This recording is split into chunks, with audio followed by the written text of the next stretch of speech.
Well, I'm back, Chico Army, and is the Fed about to pivot with their interest rate hikes? Well, if you look at most of the top influencers in the space, they are all saying the same thing. The Fed is about to pivot, which means stonks and crypto will fly. But I'm not your average influencer, and me thinks the Fed isn't going to pivot, and the US economy is about to get hit hard and enter a deep and dark recession.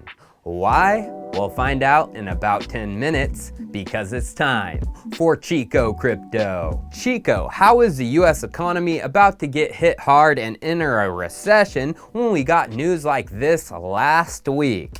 US gross domestic product grew by 2.6%. After the news of GDP, our presidente, the Bidester, even took to Twitter to announce it. He said, "For months, doomsayers have been arguing that the US economy is in a recession, and congressional Republicans have been rooting for a downturn.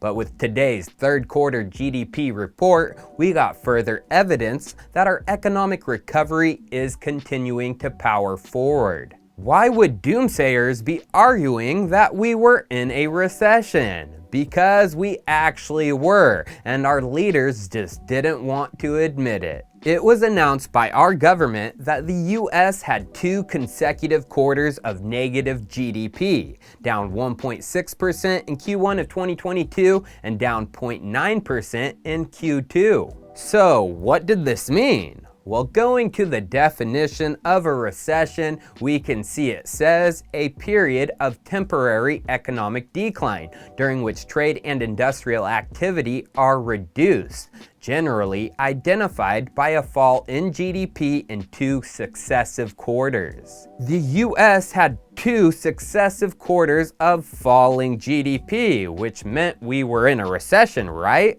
Well, not according to US leaders. Even before the negative GDP numbers came out, the White House was preparing to defend that we were not in a recession, per Treasury Secretary Janet Yellen. But I do want to emphasize what a recession really means is a broad-based contraction in the economy. And even if that number is negative, we are not in a recession now. Then when the data came out in July, the White House began loudly declaring that the US was not in a recession. First President Joe Bidester. And let me speak to one other issue. The GDP. And whether or not we are in a recession. Both Chairman Powell and many of the significant banking personnel and economists say we're not in a recession. Then Fed Chairman homeboy Jerome Powell. So I do not think the U.S. is currently in a recession.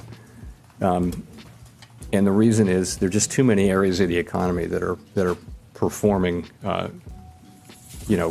too well. And of course, I would point to the labor market in particular. The United States' top economic leaders and even the pinnacle leader, the president, didn't think the U.S. was in a recession, even though we met the definition of a recession. Well, remember what these same people were saying about inflation last year before it got out of control? Well, let me remind you.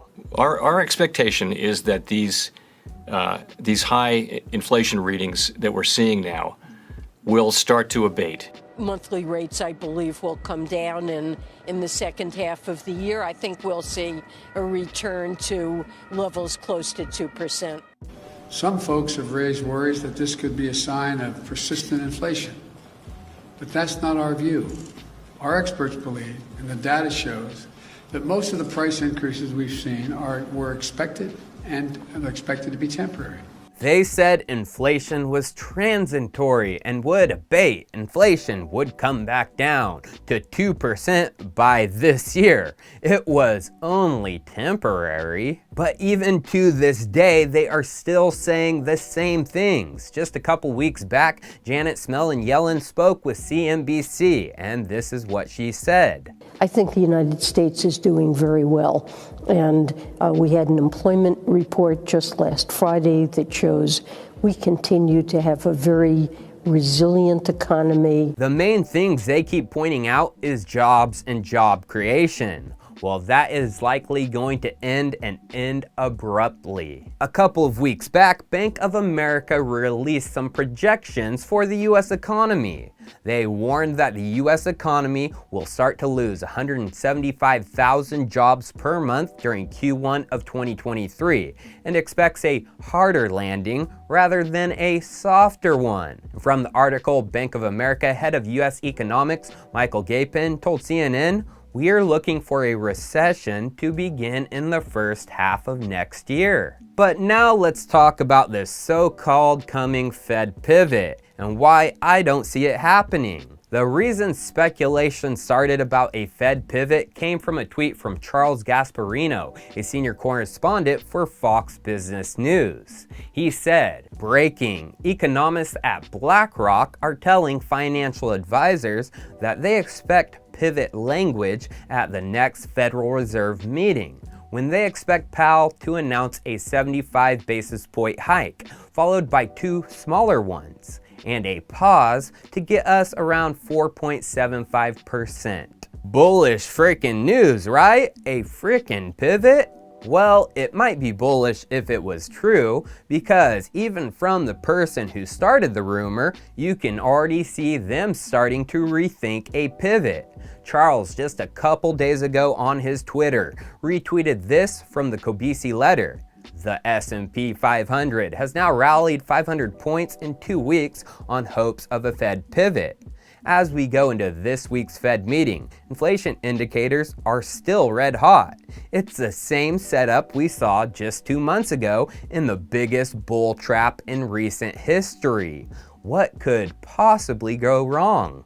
Well, a lot could possibly go wrong, as even BlackRock knows the Fed isn't going to pivot anytime soon. Just this month, the BlackRock Charles was talking about put out their 2022 Q4 economic outlook for the world, including the US. And this is what they said regarding the US on page 5. They say for the United States to get down to its target inflation number of 2%, a deep recession is needed. Specifically, they say, getting inflation back to central bank targets means crushing demand with a recession. And from the chart, they show a large drop in US GDP coming, saying large drop in GDP to close gap between demand and supply by mid-2023. Rumors are out there that BlackRock thinks the Fed will pivot, yet they see a large and deep recession coming by mid-2023. The only way that happens is if the Fed doesn't pivot, which I think is going to be the case. This was all a fugazi to get the markets to have a mini bull run in the face of dark and scary economic times ahead. Now, I'm not an economic analyst with a large track record. I'm just a dude who has a YouTube channel who loves Bitcoin and crypto assets. But let's talk about the reasons we won't see a pivot and the reasons it is possible we do get pivot language tomorrow. First, the reasons of a no pivot, which I think is more likely to happen. Well, number one, BlackRock sees a recession coming, which means the Fed will not pivot. Number two, we had the strong Q3 GDP readings, which gives US policymakers some time to keep the pressure on. Number three, inflation is still sticky even with their aggressive rate hikes. And number four, the labor markets are still hot.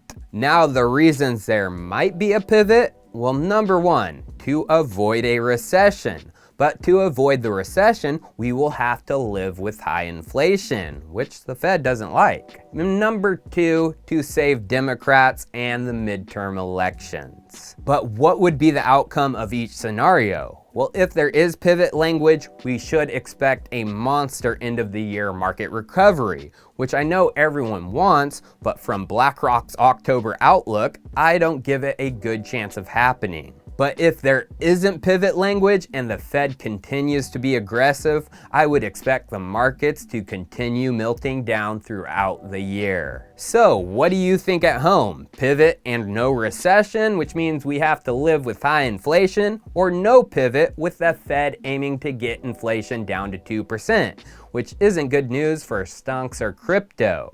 Let me know down in the comments. Cheers, viewers. I'll see you next time.